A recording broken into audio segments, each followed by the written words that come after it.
E aí, tudo bom? Espero que você esteja bem, espero que a sua semana tenha sido abençoada.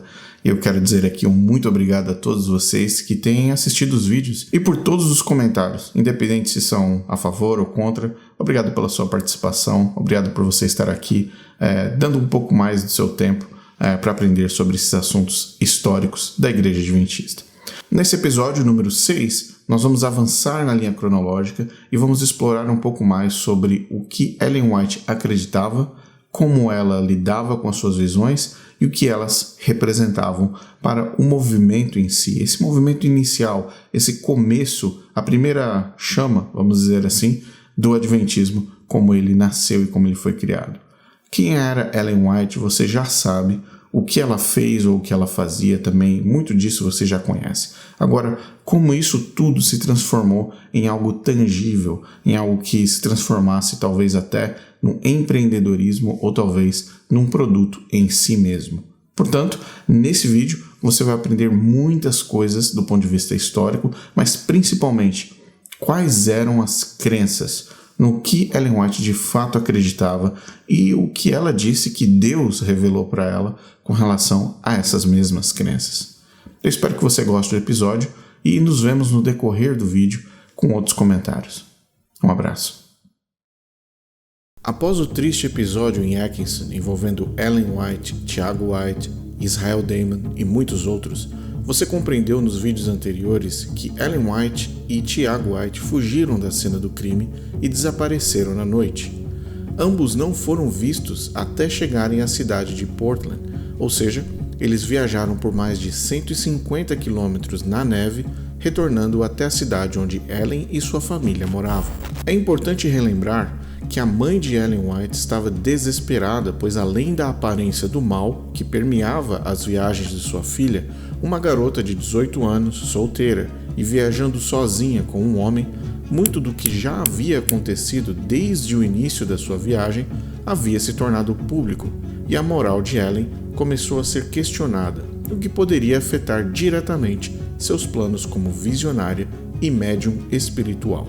A partir deste vídeo, nós vamos passar a apresentar a história em 3 paralelos primários, portanto, preste bastante atenção na estrutura em que os fatos serão expostos, pois eles irão se conectar e se interligar, formando a raiz do Adventismo do sétimo dia até os dias de hoje. Os 3 paralelos que interconectam Ellen White e o Adventismo do sétimo dia são as visões e os sonhos, as crenças e as doutrinas e as estratégias de expansão. Todos esses 3 pontos precisam coexistir de forma equilibrada e contínua. Se uma dessas 3 áreas sofrer qualquer impacto, ataque ou perder força, automaticamente todo o restante irá sofrer as consequências. O Adventismo do sétimo dia depende dessas 3 áreas em pleno equilíbrio. No entanto, é claro compreender que Ellen White e Tiago White ainda não faziam ideia de que eles estavam prestes a iniciar um dos movimentos religiosos mais lucrativos da história, tanto no âmbito financeiro como também no representativo. Então, fique atento e atenta aos próximos passos, porque você irá entender como a Igreja do Sétimo Dia realmente funciona e por que é tão fácil entrar e tão desafiador sair.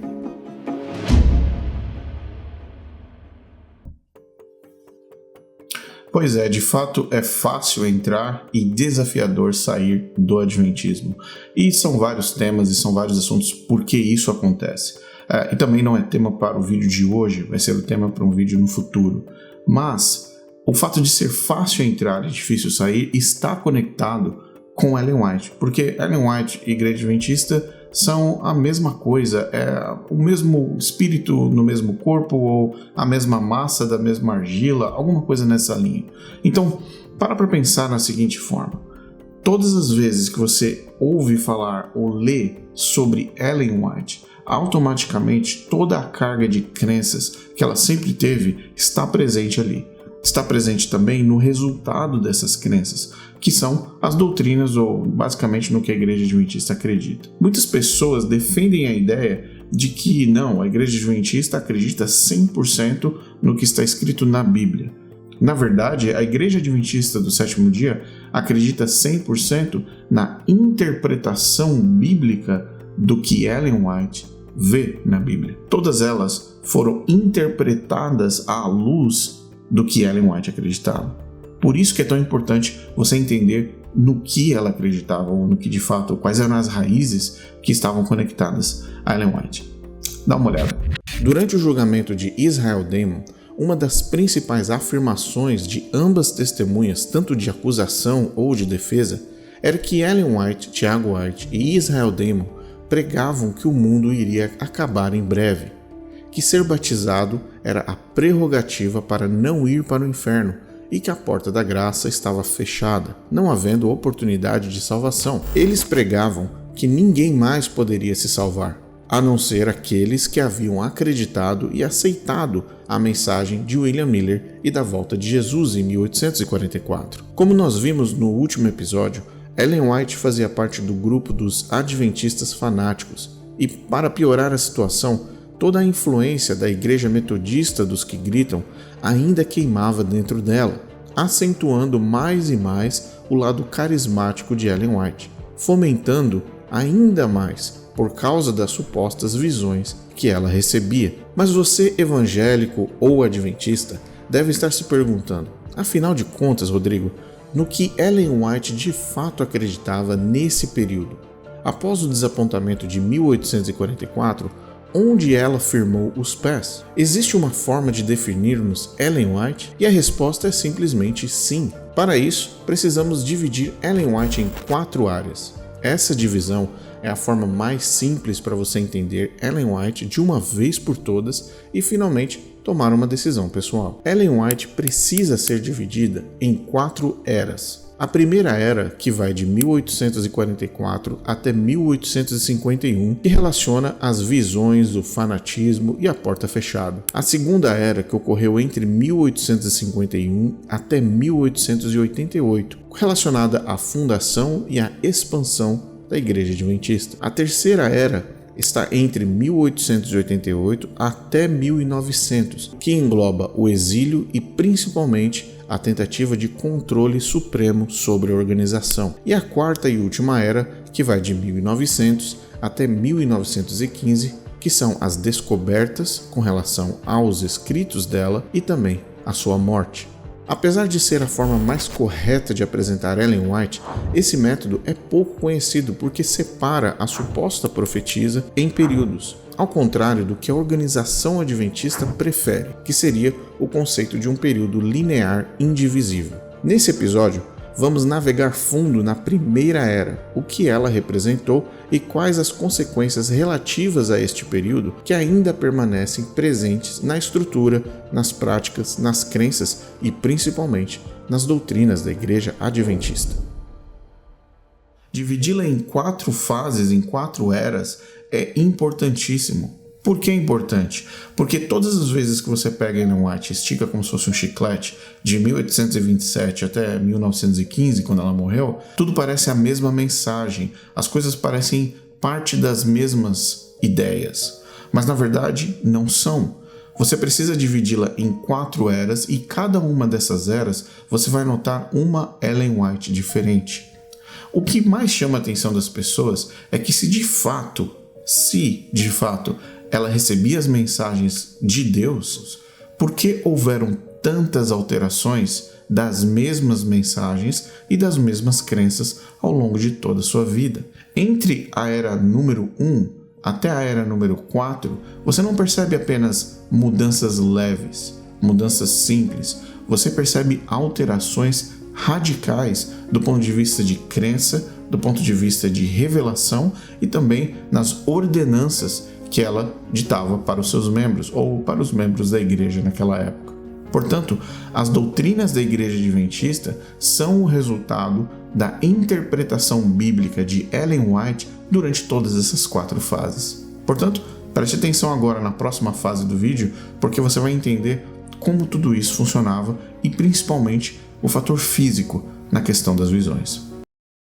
Muitas pessoas tentam entender Ellen White de diversas formas, mas o melhor caminho é focar nas supostas visões que ela recebeu. Elas revelam quem ela era, no que ela acreditava e quais eram as ordenanças que os seguidores dela deveriam obedecer. Ellen White afirmou receber de Deus uma visão em dezembro de 1844. Essa visão é extremamente importante para você logo de cara entender quem era Ellen White, apenas 2 meses após o desapontamento. Mas antes de falarmos sobre o conteúdo das visões, precisamos falar sobre como elas aconteciam fisicamente. Muitos adventistas até hoje, eles acreditam que Ellen White entrava em uma visão como se fosse um tipo de Bela Adormecida dos desenhos da Disney.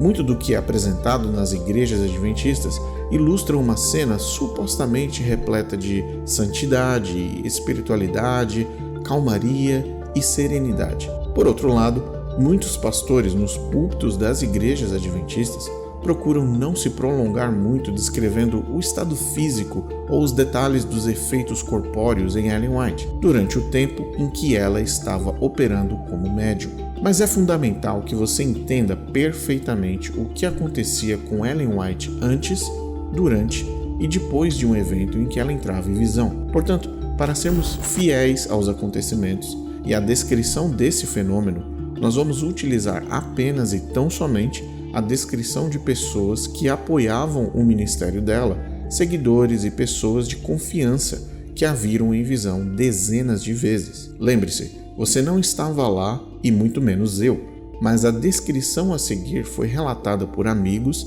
e seguidores que viram com os próprios olhos Ellen White em visão. J.N. Longborough, que viu Ellen White entrar em suas visões mais de 50 vezes desde 1852, e o marido de Ellen White, Tiago White, listaram algumas características físicas que marcaram as visões. Vamos a elas. Ao passar para o estado de visão, ela sempre dava 3 gritos arrebatadores de glória que ecoavam e reecoavam. O segundo e o terceiro glória eram mais fracos, mas mais emocionantes do que o primeiro. A voz parecendo a de alguém bem distante de você, quase inaudível. Por alguns segundos, ela desmaiava sem forças. De repente, ela incorporava uma força física sobre-humana, às vezes levantando-se e andando pela sala. Ela frequentemente movia as mãos, os braços e fazia gestos com a cabeça, mas em qualquer direção que ela movimentasse suas mãos ou braços, ela não poderia ser impedida ou controlada nem mesmo pela pessoa mais forte que estivesse na sala. Ela não respirava durante todo o período de uma visão que variava entre 15 minutos e 3 horas. No entanto, o seu pulso batia regularmente e seu semblante permanecia como em um estado natural. Por último, quando ela saía da visão, tudo ao nosso redor ficava numa escuridão total, mesmo se toda a visão acontecesse durante o dia ou em qualquer quarto bem iluminado à noite. Durante o momento de escuridão ou escuridão no ambiente, ela gritava de forma prolongada e profunda a palavra dark, que significa escuro ou escuridão. Em seguida, ela ficava flácida e sem forças no chão. Para ajudar você a ter uma ideia básica de como esse evento ocorria, pedimos a uma atriz que tentasse reproduzir essa cena. De antemão, nós agradecemos a Mary, que mora na Argentina e que se disponibilizou a encenar alguns pontos dessa descrição, principalmente o último item. Assista à dramatização a seguir, lembrando que é apenas uma dramatização do que acontecia com Ellen White.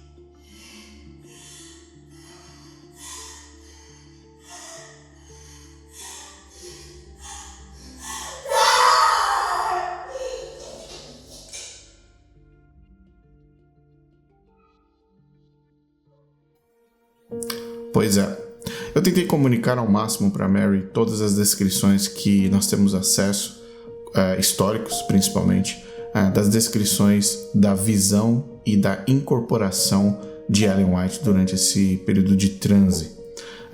Mesmo ela não sendo adventista ou nunca tendo tido contato com o adventismo, eu creio que ela chegou muito perto do que era na realidade. Eu acredito que se você estivesse hoje na mesma sala com Ellen White, entrando em visão, adventistas de hoje provavelmente não se sentiriam muito confortáveis. Conhecendo o adventismo e a visão dos adventistas com relação aos pentecostais ou movimentos carismáticos, ou a crença do recebimento do Espírito Santo, etc., eu não acredito que eles aprovariam ou, pelo menos, se relacionariam com uma pessoa dizendo ter recebido revelações através de atos físicos como o que você acabou de assistir. Portanto, todas as vezes que alguém menciona que Ellen White estava em visão, é importante você ter uma clara ideia, muito simples, muito claro, de que não era um evento como uma bela adormecida, e principalmente não era um evento de áureas celestiais ou nuvens ao redor dela. Era um evento claro e direto de incorporação mediúnica, e todos nós, talvez a maioria das pessoas que vivem no Brasil, conseguem entender e se relacionam com isso através de diversas formas de incorporação dentro de igrejas no Brasil. Bom, eu espero que você tenha tido uma ideia mais ou menos de como funcionava. Essa interpretação ou essa demonstração foi algo bem simples. Eu recebi outras, mas que talvez fossem um pouco mais fortes. Portanto, nós selecionamos uma que fosse um pouco mais média em termos de força e intensidade ilustrativa, para que você pudesse também ter uma ideia entre o meio termo. Eu acredito que era algo muito próximo do que a Mary representou para a gente. Bom, avançando nisso, vamos continuar essa análise e principalmente ter uma ideia, ter uma noção dos pontos mais importantes das primeiras visões e também da questão da ideia da porta fechada. Ou seja, segundo Ellen White, ninguém mais seria salvo. Segundo Ellen White, Cristo não estava mais intercedendo pelos pecadores. E também, segundo Ellen White, não haveria mais salvação se você não fosse um milerita. Entre 1844 e 1851, Ellen White acreditava que não haveria mais salvação para nenhum ser humano. Essa crença existia porque no movimento milerita, os membros acreditavam que apenas eles seriam salvos e todos os que rejeitaram a mensagem do segundo advento eram a Babilônia ou as igrejas prostitutas. Essa crença foi conhecida como a doutrina da porta fechada. Além disso, Ellen White estava cercada por pessoas que apoiavam essa crença, incluindo amigos, familiares e, é claro, Tiago White. Existem diversos registros e testemunhos que validam e confirmam que ela defendia essa crença e disse ter recebido visões de Deus que confirmava essa doutrina, inclusive que Deus supostamente tinha revelado a ela a data da volta de Jesus Cristo.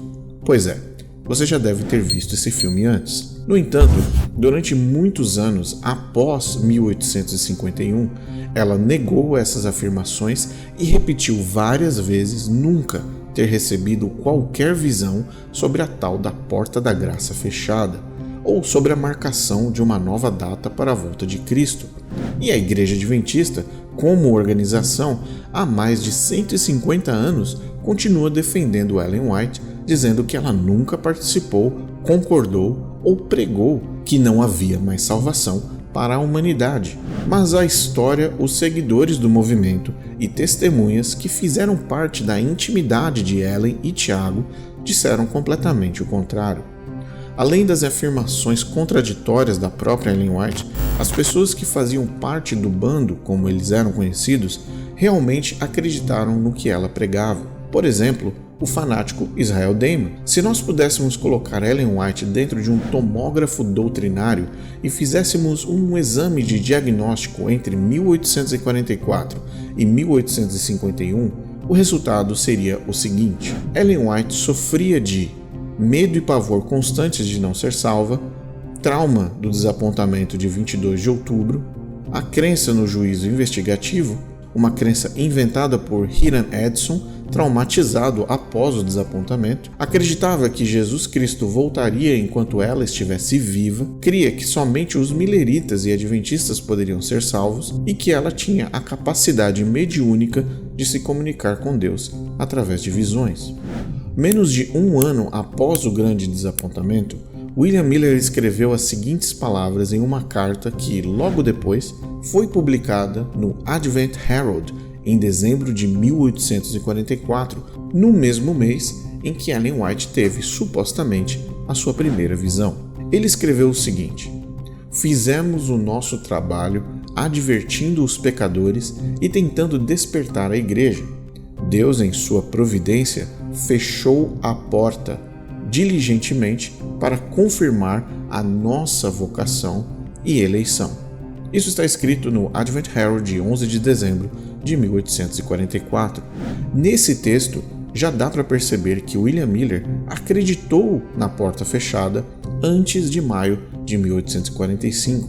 Portanto, a crença da porta fechada era sim uma crença permanente entre os milleritas. No outono de 1846, José Bates conhece Ellen e Tiago White e eles aceitam o ensino de Bates de que o dia da expiação duraria 7 anos, terminando no outono de 1851. Bates, mais tarde, publicou suas teorias dizendo: "Creio que as 7 manchas de sangue no altar de ouro e diante do propiciatório plenamente representam a duração dos processos judiciais sobre os santos vivos no Santíssimo, do Santuário Celeste, durante todo o tempo em que estarão em aflição, até 7 anos. Deus, por sua voz, os livrará, porque é o sangue que fará expiação pela alma."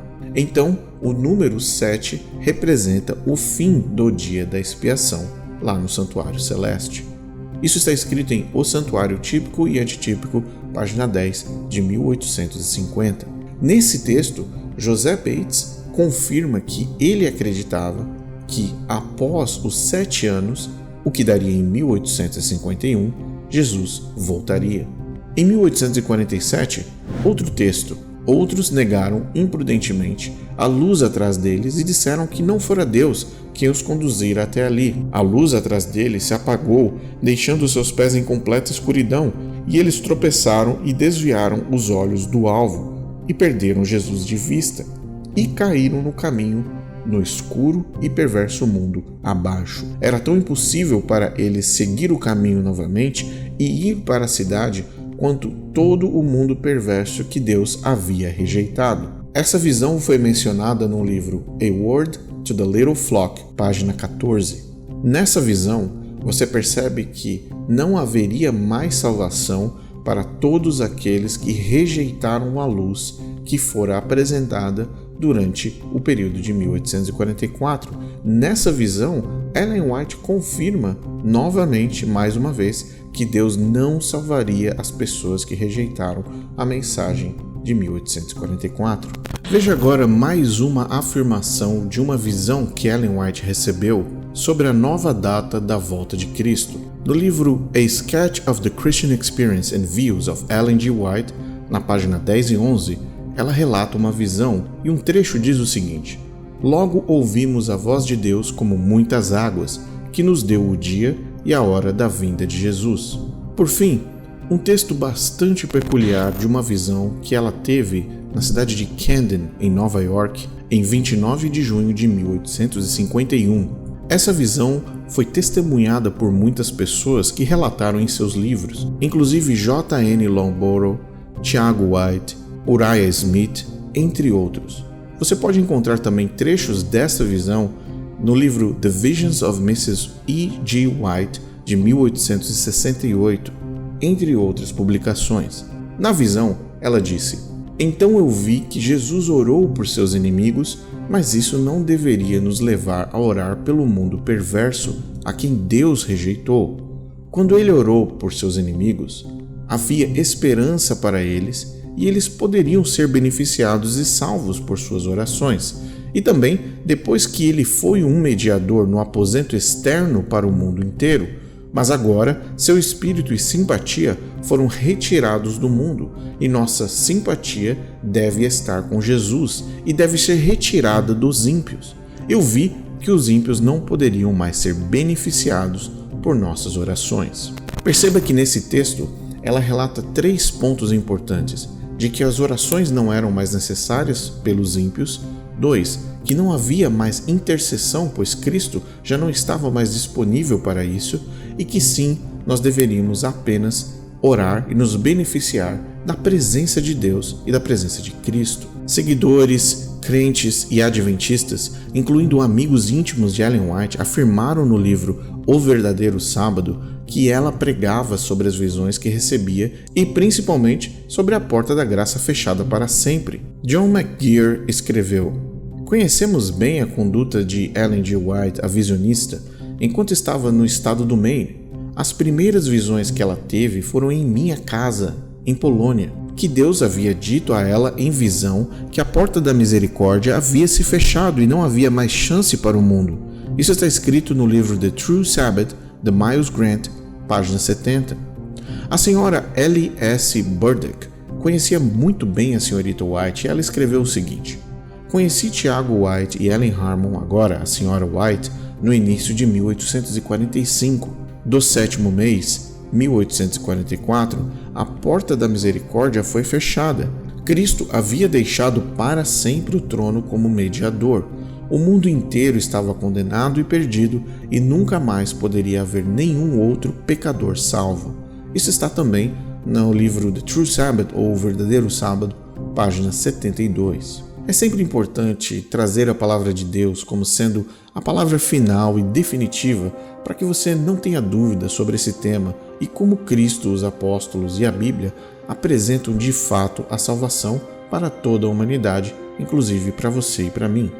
Olha só o que está escrito na Bíblia: "Porque Deus tanto amou o mundo, que deu o seu Filho unigênito, para que todo aquele que nele crer não pereça, mas tenha vida eterna. Na verdade vos digo que quem ouve a minha palavra e crê naquele que me enviou, tem a vida eterna, e não entrará em condenação, mas passou da morte para a vida." Isso está escrito em João 5:24. Esta é a palavra fiel e digna de toda a aceitação, que Cristo Jesus veio ao mundo para salvar os pecadores, dos quais eu sou o principal. 1 Timóteo 1,15. "Porque pela graça sois salvos, por meio da fé, e isso não vem de vós, é dom de Deus, não vem das obras, para que ninguém se glorie." Efésios 2, de 8 a 9. Portanto, é importante sempre dizer que devemos sempre fixar nossos olhos em Cristo. Ele é o Cordeiro de Deus que tira o pecado do mundo e nos dá a salvação. Através dos evangelhos, podemos ouvir a voz de Cristo, os conselhos dos apóstolos genuinamente inspirados pelo Eterno. Cristo é a resposta, e a intercessão e a salvação em Cristo estão plenamente disponíveis para todos nós.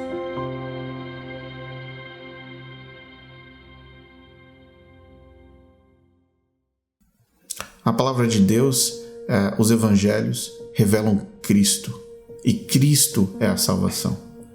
Cristo está intercedendo, Cristo está constantemente intercedendo e deseja que você o aceite como seu Salvador. Essa é a grande verdade, essas são as boas novas. Deus amou o mundo de tal maneira que deu o seu Filho para que todo aquele que nele crer, para que todas as pessoas tenham a oportunidade, crendo em Cristo, para que elas tenham a vida eterna. Bom, diferente do que Ellen White e o seu grupo pregavam até 1851. Aliás, até depois de 1851, ela mesma disse que as pessoas que estariam ali vivas veriam Cristo voltar e que Deus tinha revelado isso para ela. Bom, para fechar esse vídeo, quero dizer que existem vários documentos disponíveis a todos que desejam ter acesso aos livros originais. Eu vou fazer questão de deixar os links dos PDFs para que você possa ler por conta própria, para que você possa estudar por conta própria e também possa fazer a sua própria análise. O canal Para Que Possamos existe para inspirar as pessoas a pesquisarem, inspirar você a pesquisar mais. Portanto, aqui embaixo, no link desse vídeo, você vai ver os livros em PDF citados nesse vídeo, para que você tenha acesso a todos eles e fazer a sua leitura. Bom, na próxima parte agora desse vídeo, que é a parte final, você vai ver como o mecanismo funcionava, ou seja, entre a visão e as publicações, como essa engenharia toda começou a ser desenhada logo no início, a partir de 1845. Depois dessa próxima parte do vídeo, nós nos veremos apenas no próximo vídeo. Então, obrigado pela sua audiência até aqui, obrigado por assistir o vídeo até aqui e fique com a última parte e nos vemos no próximo vídeo. Antes de terminar esse episódio, é importante ilustrar por que a Igreja Adventista e Ellen White pertencem a uma simbiose que não pode se separar. Muitas pessoas acreditam que mesmo se não existisse Ellen White, que a Igreja Adventista seria a mesma organização que é hoje.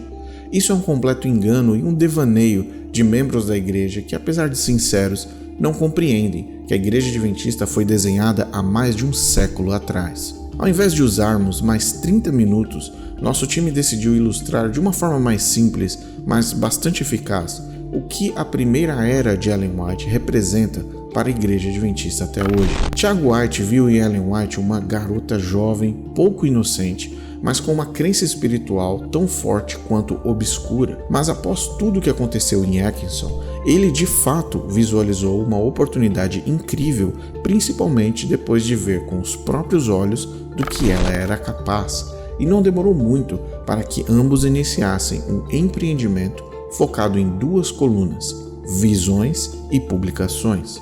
Funcionava da seguinte forma: Ellen White supostamente recebia uma visão. No início da carreira, essa visão ocorria em locais públicos, como reuniões de oração, cultos privados, na casa de amigos ou familiares. Tiago White coletava as informações sobre a visão durante ou após a cena mediúnica. Essas informações elas eram transcritas e registradas. Em seguida, elas passavam por um processo editorial, que poderia envolver redatoras contratadas ou até mesmo o próprio Tiago White.